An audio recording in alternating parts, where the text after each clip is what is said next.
Hi everyone, and today we have Irina Scheer from the University of Freiburg in Switzerland. Irina did her PhD at the same place, University of Freiburg in Switzerland, with Dr. Mario Prsa.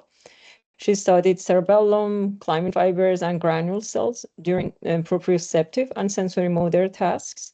She's continuing in the same lab as a postdoctoral researcher. Before her PhD, she had the double master's degree in neuroscience and from the International Neurasmus program. It's a really cool program from what I learned that they do their masters in 2 European countries. So she got research experience in Berlin and Netherlands, in Amsterdam and Rotterdam. And did her master's thesis work with Alexandra Bodura at Erasmus Medical Center. Thank you, Irina, for accepting our invitation. And go ahead. Yeah, so first of all, thank you for the opportunity to present my recent work, as well as a big part of my PhD here. I'm very excited to be here. I'm also very excited to say that we are in the final stages of getting the paper out. So it should just be some editorial work, and then we should be good to go. So since this is supposed to be a journal club, I figured that I would try to follow the structure of the paper as it is on bioRxiv, but I will add some figures here and there that we added also into the new paper. I will assume you have a little bit of cerebellar knowledge. If you don't, or if anything is unclear in general, please feel free to interrupt me at any point. I'd much rather have that we're all on the same page than that I lose half of you during my talk. So with that being said, the work I'm going to present to you today is on the olivocerebellar system and how it differentially encodes the effects that sensory events have on behavior. So I thought of this project with my PI, Mario Prsa, in an attempt to better understand what the climbing fiber signal encodes, as well as what information is sent from the climbing fiber to the Purkinje cell. And so I like to start this talk with a very broad introduction, which is, my pointer doesn't work, which is the idea that in order to navigate the world, we need to filter out different types of inputs, such as, for example, sensory input, but also motor input and cognitive input. We need to interpret this information and then prioritize the most relevant signals in order to guide behavior. And so this happens in many parts of the brain, but it also happens in the cerebellum, this project, whose main computational unit is the Purkinje cell, which is the final output cell of the cerebellar cortex and receives inputs from 2 main inputs outside the cortex, namely the granule cell parallel fiber pathway, as well as through the inferior olive climbing fiber pathway. Now, this first pathway provides a continuous stream of detailed sensory motor and contextual information to the Purkinje cell. In contrast, the second pathway, this climbing fiber pathway, sends a much more sparse, but a very powerful signal to the Purkinje cell. And so this generates a very large burst in the Purkinje cell, both in the dendrite as well as in the soma, which we call the complex spike. And now the signal is so powerful that it's able to change the synaptic plasticity at the level of the parallel fiber and the Purkinje cell. So we know that it has a very important role, but we still are discussing what exactly the climbing fibers encode. And so there are several theories that have been proposed, and I would like to walk you through some of them that have shaped our hypothesis for the paper. And so the first one is the classical view of the climbing fiber, which is the idea that the climbing fiber provides an aero signal that drives motor learning. And so the idea is that when an animal is learning a new movement or it needs to optimize a movement, that the climbing fiber activity provides a template for learning such that it drives the plasticity at the level of the parallel fiber in the Purkinje cell, and that over the course of repeating this error signal, that it then weakens the incorrect inputs, which then enables the Purkinje cell to generate the correct output to make the most accurate movement. And so while this theory is very influential, it's also been shown that climbing fibers can respond in a very robust manner to sensory stimuli outside of movement. So this is work from Jason Christie's group, where they show that climbing fibers can also respond to auditory cues, as well as to visual stimuli, as well as to earth puffs to the whiskers, which do not necessarily scream motor behavior. And so these findings suggest that climbing fibers may not just encode motor signals, but could also signal important stimuli that happen in the environment. And then so finally, one of the theories that I would like to address is the idea that climbing fibers don't only have an effect over the course of many trials, but that there can also be an immediate effect on ongoing movement. So this is work from the Gibson lab, where they showed that cats that are trained to reach a handle have a smooth trajectory before olivary lesioning, but then after olivary lesioning, these movements immediately become broader and less precise. And so this is, of course, after lesioning, but there is also similar work from Prsa Shatner's group, where they look at the saccade that the macaque makes, where they see that movements with the complex spike pull the movement of the saccade into this complex spike's preferred direction. And so it really has an effect on the behavior directly. And so taken together, it seems that climbing fibers don't only encode error signals for adaptation, but also encode sensory saliency signals, as well as that they can shape movements as they occur. And so this led us to our hypothesis that we wanted to test, which is, can these sensory evoked climbing fiber responses carry information about the behavior that follows? So for example, if I have a mouse in a setup and I make it listen to an auditory cue, or I make it see a flash of light, and I have climbing fiber activity, does this climbing fiber activity then tell me anything about whether the mouse is going to respond in a certain way to that cue? So that's the hypothesis. Let me know if this was clear enough, or yeah, okay, good. Now, before diving into this hypothesis, I want to introduce you to a concept that is useful if you're maybe not so much a cerebellar scientist, which is that most people that study climbing fiber activations, they actually look at indirect recordings of the Purkinje cell. Now, there's a number of reasons for them. One is that the signal is supposed to be very reliable, and another of them is that they're just much easier to access and much easier to image. But there's accumulating evidence that is sort of slowly being gathered over the years that suggests that this climbing fiber signal might not be passed on in a one-to-one manner to the Purkinje cell. And so it could be modulated by a couple of factors. And so because of this possible modulation, during most of the paper, I am looking at climbing fiber signals specifically, where I'm imaging the climbing fibers rather than the Purkinje cell dendrites. And so in order to test this hypothesis that I just mentioned directly in climbing fibers, what I did is that I infected the medial and the dorsal inferior olive with the GCAMP8, which then expressed in the axonal terminals in the molecular layer as well as in the Purkinje cell layer. And so then after placing a window on the lobulus 5, 6, and simplex of the cerebellar cortex, I could then image these axonal terminals, of which you can see a typical recording on the right side. And so you see these little circles, which are boutons, and I hope you can see that they're generally more or less attached to each other, and that they generally, more of them fire at the same time, which indicates that it's one climbing fiber. And so we group together these boutons to look at one climbing fiber, and that's then the signal that we're recording and analyzing during this whole paper. Question, Irina. Yeah. It's lovely. How deep are you from the zero? So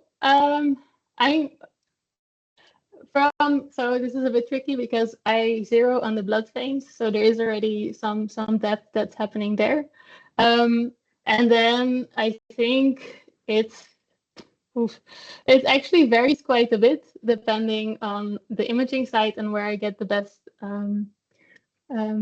recording from. And also another thing that affects it a bit is that when I have my mouse in the setup, I kind of make it look down a little bit. Yeah. So the 2-photon microscope, I try to get it parallel to this, but it's not always 100% parallel. Yeah. So with all these things into consideration, I think I go down somewhere between 100 microns and maybe 300, 400 microns, something like this. So then you're closer to the somas, for sure. So I have definitely, so I've also done dual cell recordings, which I'll get to towards the end, and I can definitely see somas sometimes, depending on the depth that I'm in. So not really, because on the apical side, I don't think we have that many of these climbing fibers. So it's most like the plane is closer to the Purkinje cell somas. Yeah. So I mean, it's definitely either molecular layer or near the soma. What I do have to say is that from the dual cell recordings that I did, there is I mean, no climbing fibers around the soma, of course, but it's possible that I am imaging more proximal branches rather than distal branches, if that's what you're asking. Yeah. Yeah, no worries. Right. So then to test the hypothesis that sensory evoked climbing fiber activations are informative about the motor behavior that follows, we needed to set up a task that has these sensory events as well as has motor behavior that follows.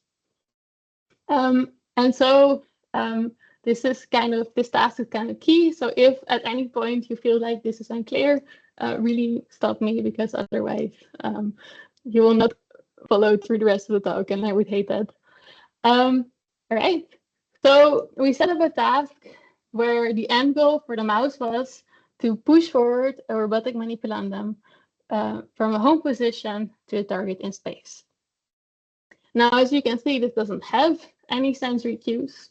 So what we did is that we added the sensory cues such that we could then look at climbing fiber activations evoked by sensory events. So we added a force onset, which is a proprioceptive perturbation. We added the go cue, which is an auditory cue, and we added the reward cue, which is an auditory cue at a different frequency. And so the task was as follows.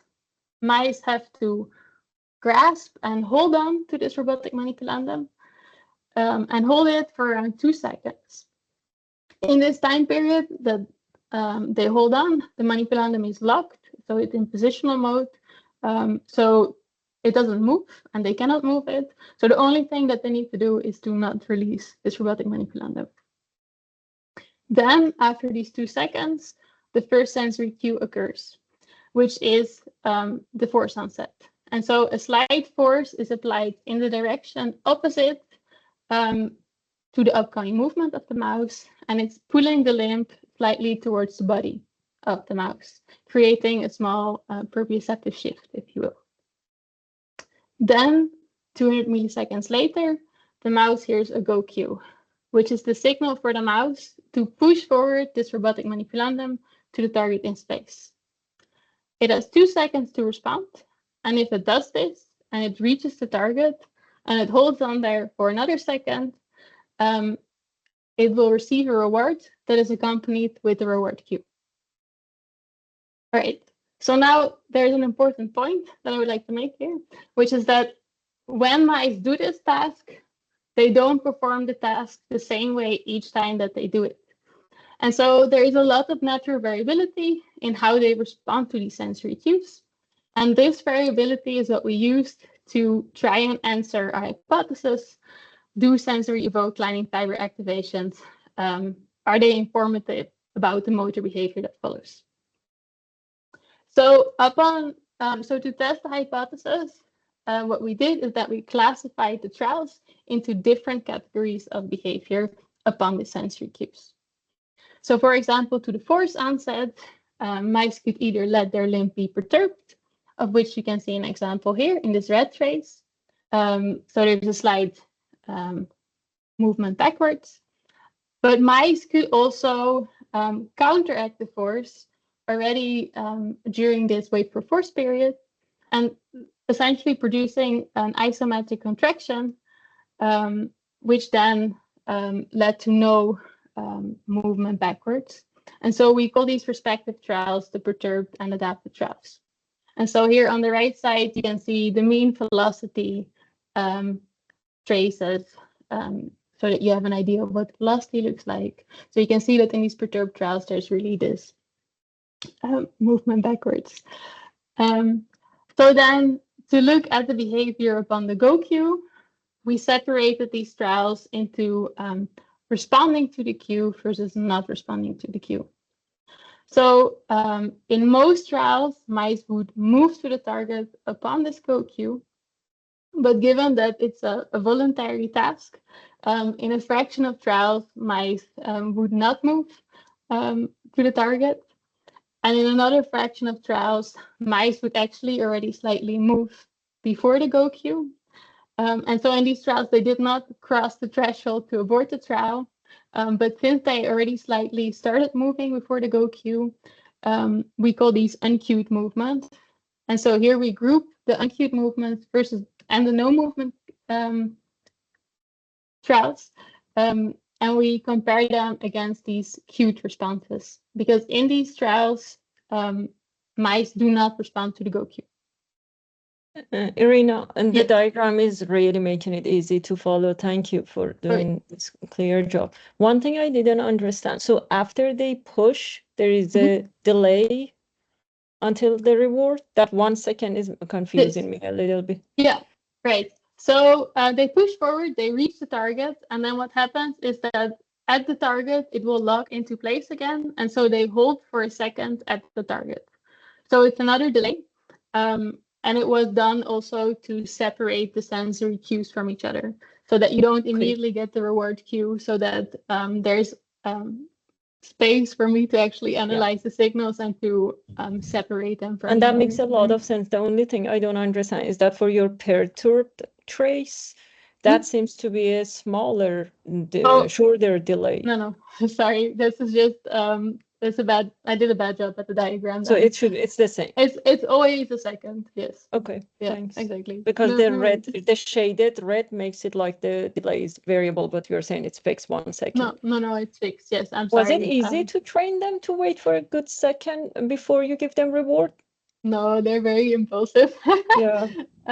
No, so actually, I think this is one of the harder things of the task, is that there is actually each time either a longer or a shorter delay. So one of the harder things for the mice to learn is to wait for a second, but also here to wait before to not move already to the target once this force onset occurs. So this 200 milliseconds in between the force onset and the go cue. This was also very hard to train, because they know they have to make the movement. So they really like to already move forward and to reach the target. But in the uncued, they do get reward. So as long as the movement is below target, then they do get right. Yes. Okay. Yes, that's correct. Yeah. Because it's really hard to train them to not do this at all. Also because they are allowed to produce this isometric contraction. So therefore, if they don't reach the target, we allow them to slightly move. All right. So then to also look more specifically into movement kinematics upon the go cue, we also separated the cued movements into faster and slower movements based on the median peak velocity. And then lastly, to look at the responses upon the reward, we classified them into different lick kinematics, where here I'm showing you, even though the difference is not that big, shorter versus longer link latencies, and we compared these upon the reward queue. All right, so before answering the main hypothesis, a very important question that first needs answering is, do these climbing fiber responses indeed respond to these different sensory cues? And so luckily for us, yes, they do. So we found that 40% of the climbing fibers responds to one of these sensory cues. So just to the force onset, just to the go cue, or just to the reward. And we found that the majority, 60% of the climbing fibers, respond in a multimodal manner, where they respond to multiple of these sensory cues. So, for example, to the force onset and the go cue, force onset and the reward, the go cue and the reward, or all three of them. So we then checked whether there is any regional specificity of these different sensory responses to the different lobules, where we saw that for the 4 cells, there is such regional specificity. So it's mostly found in the lobules 5 and simplex, as well as that there is regional specificity for the reward responses, which are mostly in lobule simplex. But we found no such specificity for the GO-Q cells. Now, the GO-Q cells, they stood out because of another reason, which is namely that most of the responses that I recorded from were GO-Q cells. So almost 70% of the responses were either unimodal or multimodal GO-Q cells. Now, given that movement typically occurs after the GO-Q, and that the cerebellum is mostly known as a motor structure, we asked whether these GO-Q responses were not better explained as movement responses. So in order to investigate this, what we did is that we took all these GO-Q responses, so both the single modal as well as the multimodal, and we realigned their activity to movement onset. And then we plotted the respective histograms to see how nicely aligned this is. And so what we found is that generally there is a sharper peak right after the GO-Q in this histogram than in comparison to the movement onset, where you see that the histogram is more diffuse and less precise. Now, to further test that this is really not a movement signal, we also aligned the climbing fiber responses of these climbing fibers to spontaneous movement onset outside the task, where mice would occasionally release and then regrasp the manipulandum. And when we did this, we saw that the histogram essentially became flat. And so we think that these responses are really GO-Q responses rather than that they are movement responses. Question, Irina, with the movement, it could be also movement preparation. So how do you rule out that? I mean, I guess your spontaneous movement is kind of for that reason, and addresses that, but I'm just saying, also, I don't know how these spontaneous movements in terms of strength and magnitude, they compare with the, Yeah, I mean, so this we didn't check whether the strength or the magnitude of this sorry, I can't come up with word is encoded. I guess it is whether it's preparatory responses. I mean, so I guess we'll get to that a bit later, but we are at some point trying to look at whether there is kinematics of these movements that are encoded in this climbing fiber activation. But yeah, I would say that we try to rule it out mostly by looking at different types of movements that the mice are making and then seeing if these climbing fibers respond to it. And because this alignment is just a lot better to the GO-Q, we assume that it is a GO-Q response rather than a movement response. And then related to this, to find these different class categories, is it like you're doing some GLM or regression model, or is it just by comparing evoked versus baseline? Yeah, no. So these responses that we're getting, this is how we classify them. This is just a baseline versus response. So if it is above the baseline significantly, different, then we say, okay, it responds to this. And then if it responds to multiple of these categories, it's multimodal. And if And it then responds baseline, for example, for movement. So because it could be difficult, we do these similar experiments, we don't have a clean baseline because events happen one after the other. How do you define your baseline? So we take the baseline from, let me see if I can. So we take the baseline when That's they your are, baseline, right? yeah, when they're waiting for the force. So when they're sitting still and waiting for the force to come on. Yes. So Yeah. I mean, I agree that there could be a potential confound because they might, want to make the movement already. But this is what we take as baseline, yes. Okay. Right. Good. Okay. So then these responses I actually recorded only from highly trained mice. But this, of course, begs the question then whether these responses that I'm getting, whether these are stable over time, or whether these responses, especially because there are so many GoQ responses, whether they are perhaps learned responses. And so to try to answer this question, more recently, I also recorded from naive mice, where we only looked at the responses during the first week of training. And so if we then look at the responses that I got, then you can see that all the different types of responses are there. But you can clearly see that the GoQ responses are much lower, or they're smaller, less probable, sorry. And that there is many more GoQ responses, as well as that there is many more force reward responses. And so if we compare the Venn diagrams of these naive mice versus the expert mice, then you can see clearly that there is more force responses. Let me just highlight this to you. Than in the expert mouse, where there's more GoQ responses. And so we think that these cues and their activity, that they might be dynamically changed over the course of the task. So wait, sorry. So force, I do see it drops down. Yes. So the heat maps, is it like one side is the left side is expert, right is naive? So no. So this is just for the Venn diagram. So this naive versus expert. These are only recorded in naive mice. Sorry. I see. Okay. So yeah. Right. So force, based on your Venn diagrams, does go down, but GoQ is pretty much stable. So Yeah. the main is reward. So it's mostly these multimodal I see. GoQ cells that seem to differ, and we see that this force reward responding cells, that they become a much smaller group in the expert mice. Right. Okay. All right.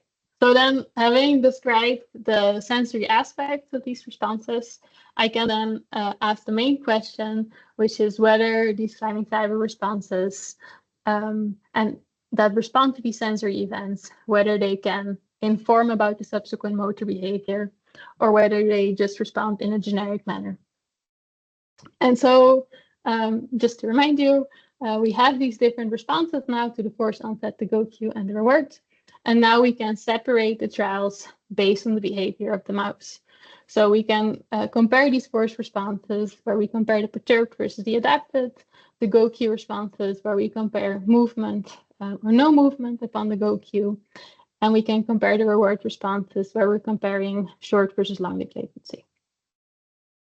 So just to give you an example of what our analysis looked like, I will first show you a climbing fiber here that responds informatively, so has information about the subsequent motor behavior.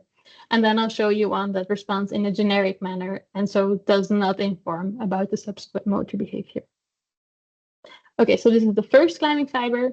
This is a climbing fiber that responds both to the force onset and the GoQ, as you can also see in this histogram on the bottom.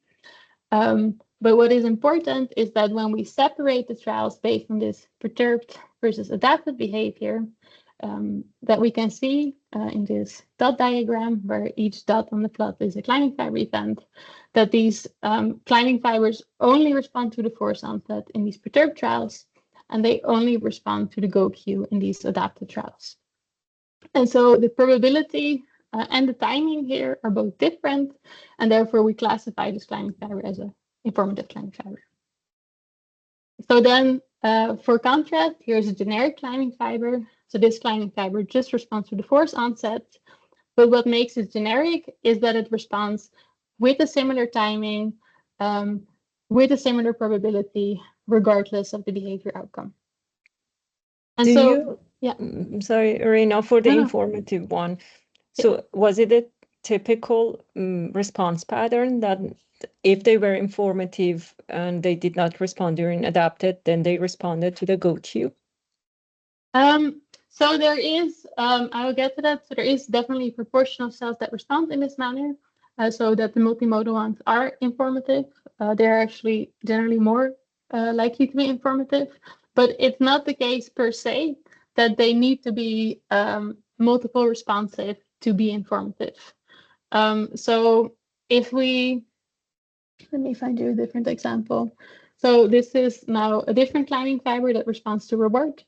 But so if we look at this example, for example, you can see that this climbing fiber in both cases responds to the reward. But it's really the slight difference in timing and the slight difference in probability that makes it informative.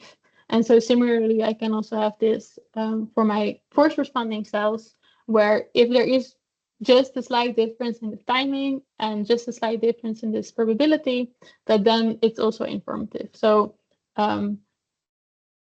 in my perspective, it can help, but it's not a necessity, if that makes any sense. Just to make sure we're on the same page, I was mostly asking that in your, I do see that the response to the force is different between perturb and adapted. That's very clear for the informative case.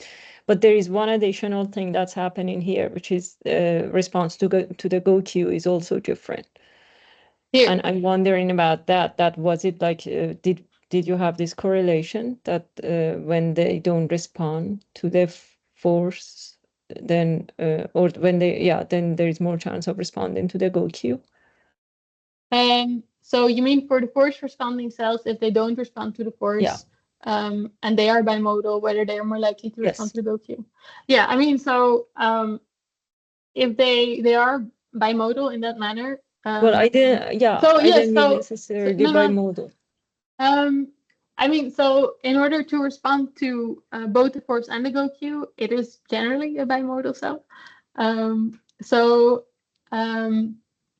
But if I understand your question correctly, I would say that yes, if it is, a force go queue responding cell, it is more likely.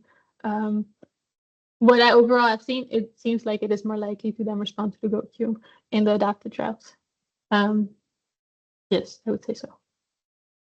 I have to also think more about the implications of this, because I wonder if they adapt, then does that mean that they are less or more expecting the go queue?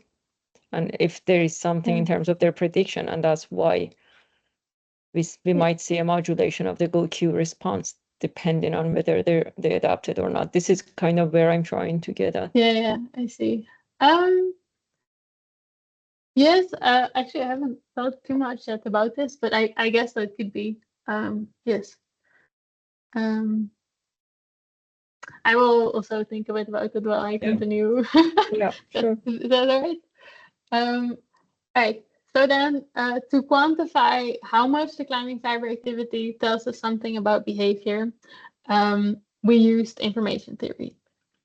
And so this allowed us to ask if a climbing fiber fires or not, how much does this help predict what the animal is doing?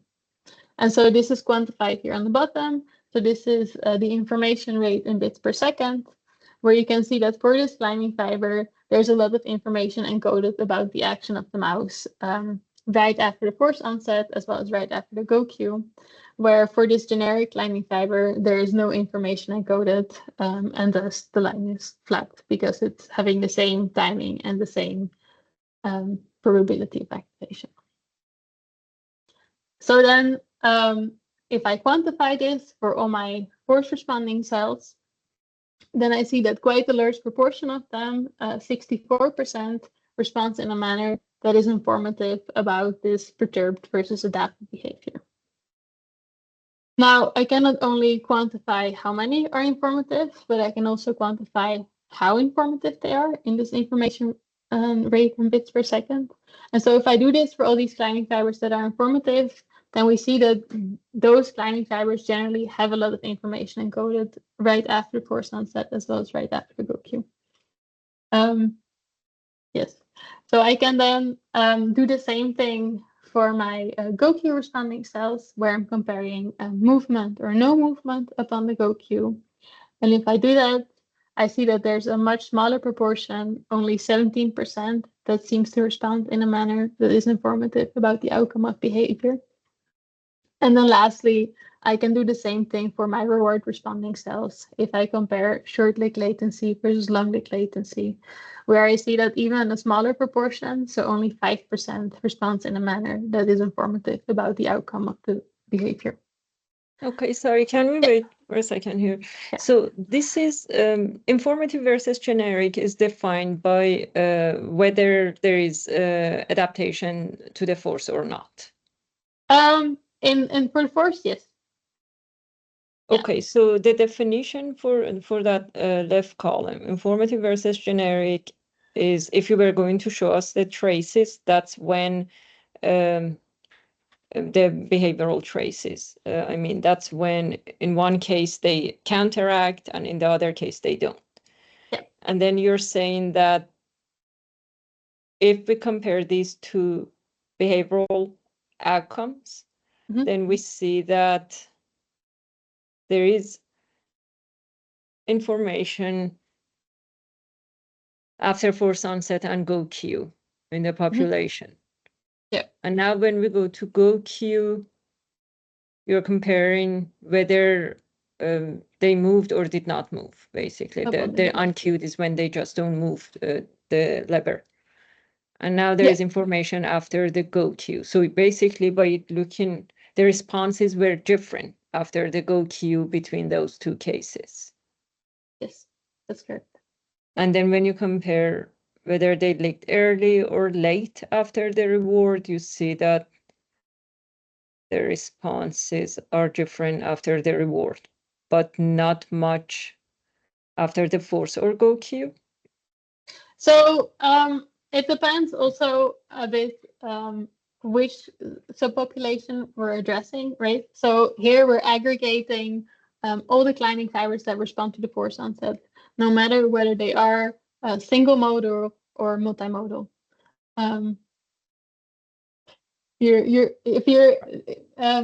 So we have these Venn diagrams. Yes. And so we have these single modal climbing fibers that are informative, and we have these multimodal responding climbing fibers that are informative. And so what we're doing here is that we're aggregating all these climbing fibers together in one plot. But I can also separate them out. And I'll skip forward a bit. And so if I do this, then you get different information rates depending on the population.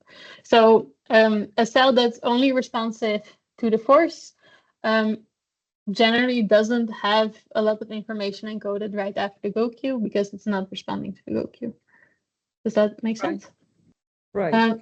But maybe I'm misunderstanding. Yeah. So if you could go back to, so it makes sense a lot to me that when they counteract the force, so part of it is the proprioception that is different.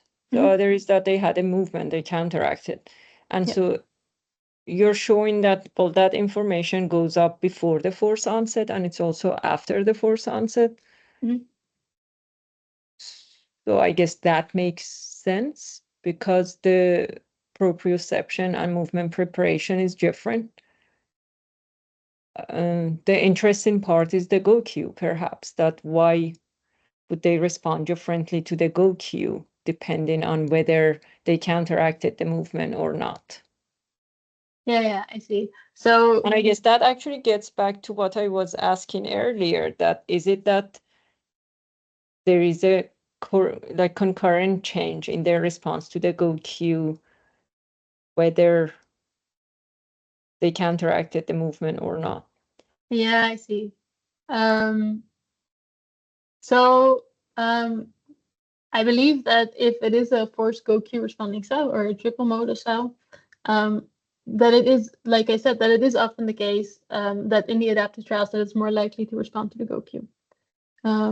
So, and you're essentially asking what is the use of then responding to the GoQ, or yeah, that I'm saying that part is kind of is surprising interesting to me. Exactly. Not, I mean, the other is also interesting, but that was expected. Yeah, I mean, so yeah, I guess that's true. I think for me, a part of how I interpret this is also where you need most of the information, what you need most of the information about. So if you don't let your limb be perturbed, you don't need to have any information about this because it is not being perturbed. So then it might be more relevant to encode to GoQ because it is the thing upon which you're going to move. So But we I also guess don't know if this is entirely GoQ response or movement. It could be that when they started counteracting the movement, they have a different response to the, because it's already like the muscle is already contracted, kind of like that, and then they push. So I'm saying that could be also just the effect of this counteracting force on the subsequent movement, and that's what we're getting here, not the pure auditory response. Yeah. I mean, I see what you mean. So I have to say that I did look a bit at the variability of the climbing fiber response, like when it's timed upon hearing this GoQ, and it's very stereotypical. So it's very they respond. So I have I record everything in frame rate, so 30 frames per second. So the responses of the GoQ within a climbing fiber responds generally within the standard deviation of 1 frame. So while I agree it's possible that it is possibly motor behavior, I do think that these responses are more GoQ related, also because they, right. But yeah, I love the discussion. I think it's a good point. Thanks. Yeah, so then to get to sort of what I was hinting at before, here we're looking at sort of the aggregated population, but we can also ask, is there perhaps subpopulations that have more informative climbing fibers than others? And so if we look at how many climbing fibers are informative about whether the limb is being perturbed versus adapted, we see that for the force-only responding cells, this is 41%. For the force reward responding cells, this is 45%. For the force GoQ responding cells, this is 75%. And then for the climbing fibers that respond to all three of them, this is 78%. And so we think that it's mostly that these informative cells are actually mostly found in the climbing fiber subpopulation that has this multimodal activity. So I can do the same analysis for my GoQ responses where I see a similar pattern. So again, it's mostly these multimodal responding climbing fibers that seem to carry information about whether the mouse is going to move or not move upon the GoQ. And then lastly, I can do the same thing for my reward responding cells, but there I do not see such modulation. And so just to sort of reiterate, it seems that these informative cells are more numerous in the climbing fiber subpopulation that has multimodal activity. So I can then again ask, is there perhaps now a regional specificity of these informative climbing fibers, where for the GoQ cells and the reward cells, this is not the case. But for the force cells, the informative cells are also mostly found in the lobules 5 as well as simplex. Please stop me at any point. Yeah, I can then not only ask whether they are informative or not, but I can also ask how much information is encoded in these subpopulations. And so if I do this, then I see that most information is encoded actually in the bimodal or the trimodal cells that encoding whether or not this limb is going to be perturbed or adapted.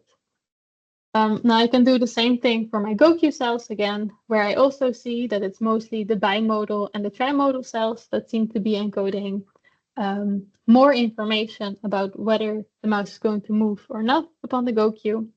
And lastly, I can also do this for the reward responding cells, but there I do not see such modulation. And so again, we find that these 4 cells that are informative, that they're not only more numerous, but that they're also generally more informative about the behavior outcome. So then I'm going to go to the next figure, which is so far then I've shown you that climbing fibers encode sensory events as well as behavior outcomes by modulating the timing and the probability of their activity. But we wondered whether these climbing fibers can also modulate the burst size or the amplitude of the climbing fiber response. And so in order to analyze this, what we did is that we compared the spontaneous activity, so the activity outside any of the sensory events, to the evoked responses across these 3 climbing fiber populations. So the responses to the GoQ, the responses to the force, as well as the reward. So then if we first take a look at these responses to the GoQ, then here I'm going to plot you the mean of all the climbing fiber responses to the spontaneous activity, so the activity outside the sensory event, and I'm going to compare it to the mean of all the climbing fiber responses to the GoQ. And so this is the means of both, and now here underneath I'm going to plot all the separate responses. And so what we notice is that overall that this response to the GoQ, what you can see here on the y-axis, sorry, that these are generally slightly larger than the responses, than the spontaneous responses, where the blue dots are the climbing fibers that have internally a significant difference between the spontaneous and the evoked responses. Now I can then do the same thing for comparing the behavior outcome, movement versus no movement upon the GoQ. And if I do that on a populational level, I also get a significant difference. But as you can see also from this mean of the full response, this is a much more modest difference. So I can then repeat this analysis for my force and reward responses, where I see that for the force responses, again, we have a slightly larger response for the evoked responses versus the spontaneous responses, as well as that we have a slightly larger response for the perturbed versus the adapted responses. And then lastly, I can also do this for my reward responses, where I again see this evoked versus spontaneous difference, but there's no difference between the short and long latency. Yes? No? So you're saying that, so the evoked spontaneous, that's similar to what I had in my PhD. So you're saying there's a difference, and by evoke, you mean sensory evoked here? Yeah, so evoked by either the GoQ, the force, or the reward. Right. Q. And then you see if there is also a difference in the climbing fiber magnitude between different types of movements, like adapted, perturbed, like movement, no movement. And there you don't see it. That's the idea. Yeah. So, I mean, there is for the force and the GoQ significant difference, but like I said, it's modest. It's not that large. And so I think what is different in comparison to what you did in your PhD is that I think one, here mice are much more habituated to the different sensory cues. And two, I think what you did during your PhD was that you looked at different levels of the stimuli. You have to correct me if I'm wrong, because you know this better than me. So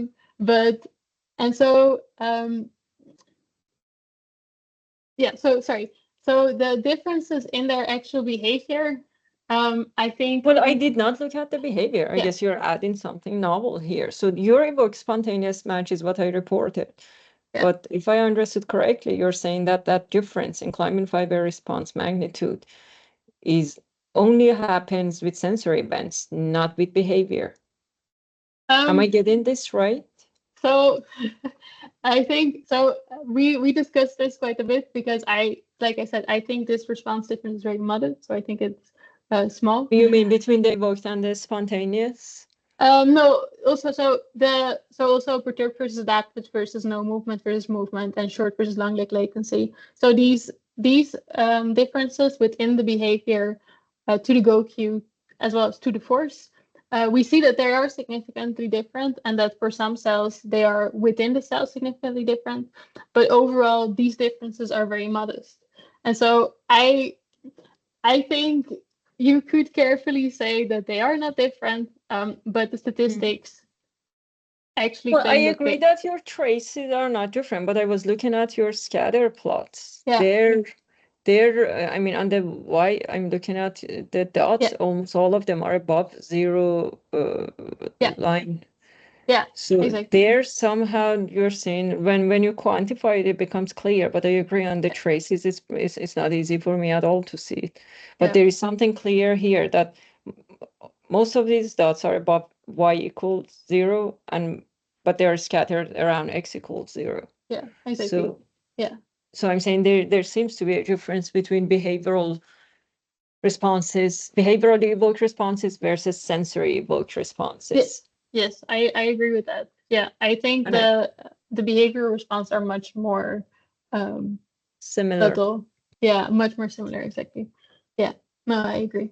And I think so. As part of my PhD, you introduced this also. I looked at proprioceptive responses, and so what I did is that I would move the limb towards a certain position in space, so it would be a passive movement.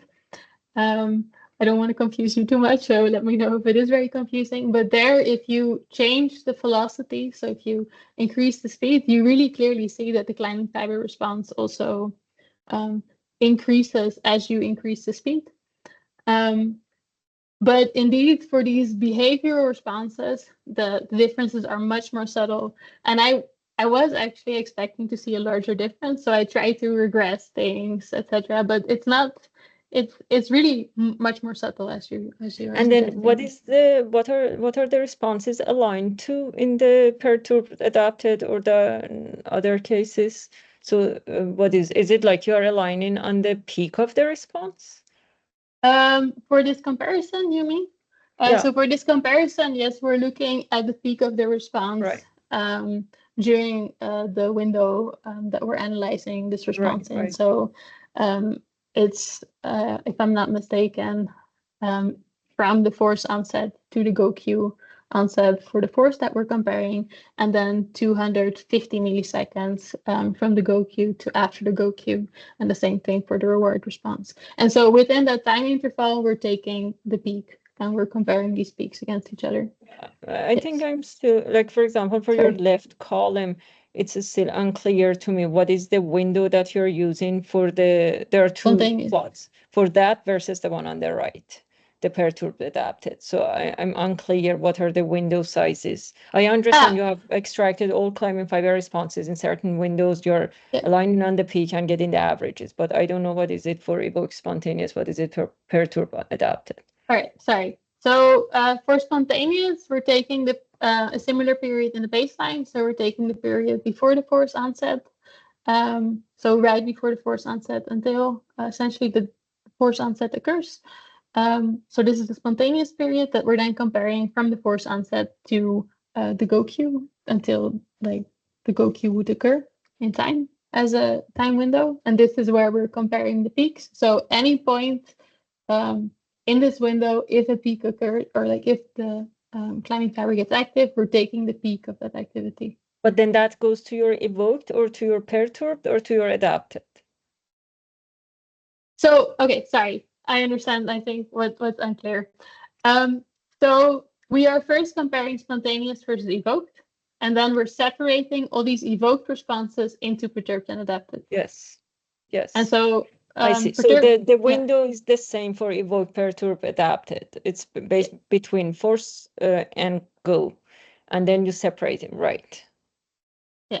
Yeah, exactly. Makes sense. Yeah, right. Good. Any more questions on this? No, thanks. All right. Yeah, great. Okay, so then I'm gonna switch gears slightly. So far we have looked at whether this climbing fiber signal is informative about the behavior outcome, but we were also very interested in knowing whether this climbing fiber activity could be modulated by the behavioral context. And so something that was happening outside what the mouse was doing, more or less. And so to test this, what we did is that we focused on 2 time periods inside the task where the mouse had to perform the same behavior, namely hold on to this robotic manipulandum, but the context is different. And so these are the wait for first period at the beginning of the trial and the wait for reward period at the end of the trial. And so we asked whether climbing fibers change their activity depending on these 2 contexts. So indeed, we found that there were some climbing fibers that seemed to modulate their activity in these 2 time periods. So for example, we have this first example climbing fiber over here, where you can see that this climbing fiber seems to decrease its response before the reward in comparison to before the force onset. Now we had climbing fibers that modulated their activity in this manner, but we also had climbing fibers that responded in the opposite manner, where they seemed to increase their response before the reward in comparison to the force onset. So then we quantified all the climbing fibers that responded in such a manner where they were seemingly modulated by the behavioral context. And we found that 37% responded either in a manner where they seemed to, here on the top, increase their response, like the second example, before the reward in comparison to the force onset, or where they seem to decrease their response, like the first example, before the reward in comparison to the force onset. And so we then examined if there was perhaps a certain response category that mostly showed this type of modulation. And when we did this, we found that it were mostly the reward responding cells that showed modulation towards either increasing or decreasing its response before the reward in comparison to the force onset. So then, to sort of summarize the part of the talk that I've been giving you so far, the first 5 figures, we see that climbing fibers convey versatile signals, that they can respond in both a uni and a multimodal manner, that they can inform about the behavioral outcomes, both by frequency as well as burst size, and that these multimodal fibers seem to be more informative, as well as that climbing fibers can carry information about the behavioral context in their spontaneous activity. And so then I would like to go to one of the first slides that I showed you, which is sort of the final experiment that I did and sort of more of an outlook experiment, but one of the main motivations why I studied climbing fibers in the first place, which is that there might be some modulation of the postsynaptic Purkinje cell response to the climbing fiber activation. And so there's previous work that has suggested that, for example, parallel fiber, but also molecular layer interneuron, as well as neuromodulatory activity can all change the response of the climbing fiber as it goes to the postsynaptic Purkinje cell. Similarly, it's been shown that the excitability of the Purkinje cell dendritic branches, as well as potential innervation of multiple climbing fibers to one Purkinje cell can cause such modulation. So this is, of course, all more suggestive rather than that they actually, that it's very sure that they make this modulation. But so I was very interested in understanding whether these 2 signals, the climbing fiber and the Purkinje cell dendrite, are in fact the same. So in the last experiment that we did, we infected not only the inferior olive, but also the Purkinje cell layer. And we then, so with the GCamp and an RCamp, and we then did dual cell recordings to see whether these 2 signals are in fact the same.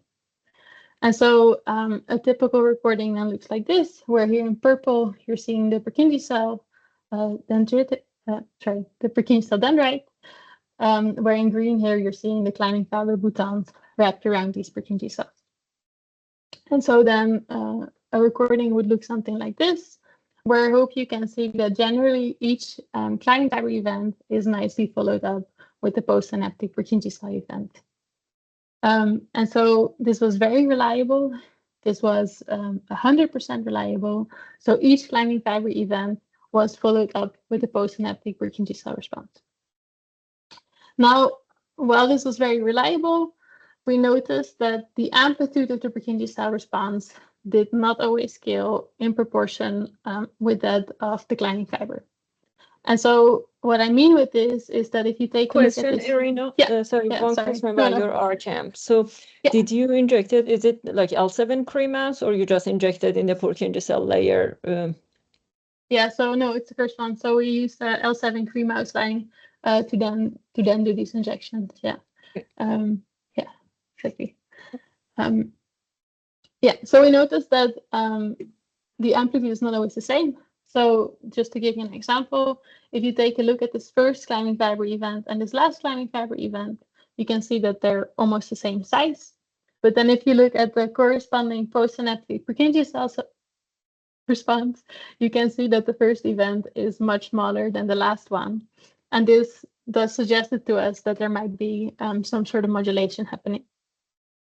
So then in order to test if there was actually such modulation, what we did is that we standardized the Purkinje cell responses and the climbing fiber responses, and we plotted them against this x-y line.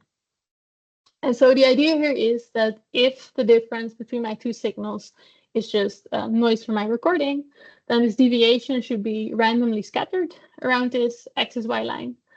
There should be no bias towards either side, and the distribution of these points should be a Gaussian distribution. Now, if these deviations are biased or they're non-Gaussian, then this would indicate to us that there's something more than noise that is driving the difference, such as, for example, input from another source or another cell or some sort of modulation. And so I will now show you one such example, Purkinje cell climbing fiber pair and their responses, where you can see that for this pair, that there is actually a significant deviation from this x-y line. And so it seems that in this case, there is potential modulation happening at the postsynaptic cell. Now, to be really sure that this is actually the case, we also compared standardized event size distributions, where we compared the Purkinje cell events against the climbing fiber events, where for the same example, you can see that these climbing fiber events are generally slightly smaller than the slightly larger Purkinje cell events. And so we can now conclude based on these two statistics with a little bit more certainty that the climbing fiber input might not be the same, or the Purkinje cell input response might not be the same as the climbing fiber input. So then I did this for all the pairs that I recorded from, where we found that 61% of them showed a significant deviation from this x-y line, and where we found that 81% showed a significant difference between their standardized event size distributions. Now, just to make sure that this actually means something, we of course also did a control where we then compared two climbing fiber halves against each other. So what we did is that we took the boutons on one climbing fiber that we knew was the same, and then we split the climbing fiber in half, and then we compared these halves against each other by using the same metrics. So comparing them against this 45. Yeah. These mice are awake but not performing any task. So yeah, it's just spontaneous activity. So they are awake, they are doing things. But we are recording throughout, so we're not separating any sensory events from any spontaneous events in this case. Yeah, I mean, so just to answer or to follow up on that, I think it would be super interesting to do this experiment well. I think you have an amazing prep with this RCamp and GCamp. It looks really nice, and the signal with RCamp is good. The quality is good. So I have to be honest with you that that I struggled quite a bit with this. So far it seems that the human synapsin virus that we used works the best. So actually, human synapsin is quite if you express it, you get very little Purkinje cells, rather than many at the same time. But I also tried the GAG and the EF1 alpha, and when I tried either of them, I got a lot of dual cell labeling. So I got the green also in the Purkinje cells. Why? I don't know. I have never had this issue before when I did single climbing fiber recordings, but for some reason there is some, I think, interaction that's going on, or something that I'm doing is also infecting this. So what I found is that this human synapsin, even though it labels very little, works better because most likely because it's labeling so little. And then you said what happens with CAG and EF1A? So for me, what I see is that the climbing, so that the green is also expressed in the Purkinje cell. So then I get green in both the Purkinje cell and the climbing fiber, as well as red in also the Purkinje cell, which, I mean, you could subtract potentially. So the reason you get green in your Purkinje cells, you think there is some transsynaptic? I mean, it is possible. So I'm injecting an AAV1 into the olive. So it's either way possible that over a very long course of time that it will then start expressing in these Purkinje cells. But until I did these CAG and EF1 alpha experiments, I didn't actually like I saw it sometimes when I kept them out for a very long time, but I didn't actually see it this much already when I started recording from the mice. So I think that there is some weird interaction going on between these two viruses, or that maybe something to do with the injection that I don't know it's expressing. I don't know exactly why, but the issue with the human synapsin is that you get a very sparse labeling because it's not it doesn't transfect and as where well. in the olive do you do your GCAMP injection? So the GCAMP injection is done mostly, or I try to target the dorsal inferior olive and the medial inferior olive. So I have kind of a funky prep where I sort of twist the mouse so that it so that the pipette comes in at an angle, and then I do 3 recordings where I try to target the dorsal olive and the medial olive. Yeah. Nice. Yeah, but yeah, I agree. I think it would be very cool to do more experiments with this, and I think once you find, especially if we could find something that works better than human synapsin, that would be a really cool thing to investigate. So yes, but just to sort of show you, so we did the same Last analysis. question: did you by any chance try JR Gecko? I've heard those are better.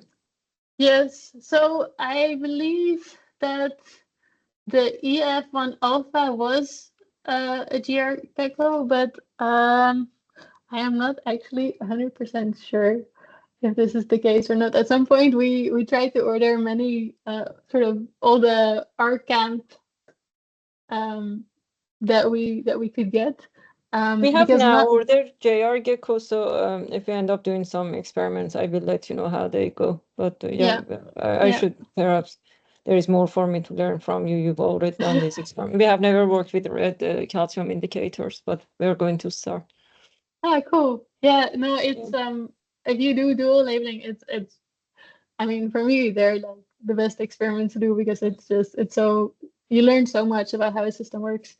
But yeah, I'll let you know for sure. Yeah. Yeah, so we did the same thing for the climbing fiber. Climbing fiber halves, where we see that there are almost none of the pairs have a significant difference between them.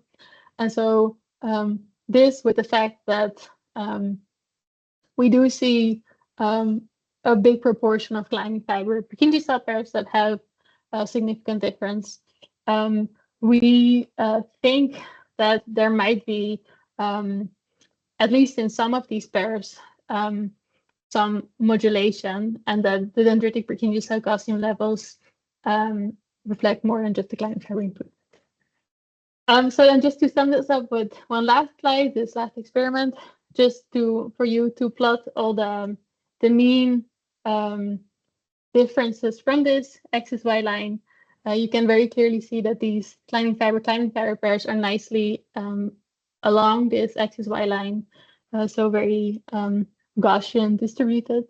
But that for a proportion of these climbing fiber Purkinje cell pairs, you can see that they are actually away from this x-y line. So then to sum this all up, so it seems that climbing fibers convey versatile signals where they can respond in both a unimodal and a multimodal manner, that they have activity that is informative about the outcome of behavior, where it's mostly these multimodal climbing fibers that are informative organizers of the behavior, that they carry information about the behavioral context and their spontaneous activity, as well as that there might be some pairs where we see that the presynaptic climbing fiber signal is partially distinct from the postsynaptic Purkinje cell response. And so with this, I would like to very much thank you for your attention, as well as for the invitation again. And I would like to thank the lab, and especially Mario, for all his help during the project. And then, yeah, if there's any other questions, like, please shout out, please let me know. Thank you. That was great. I loved it. Thanks. Do we have any questions? I guess I usually go so detailed that I cover everything. Thank you, Irina. Have no a worries. great rest of the day. Thanks, you too. Thanks a lot again. Bye. All right, bye-bye.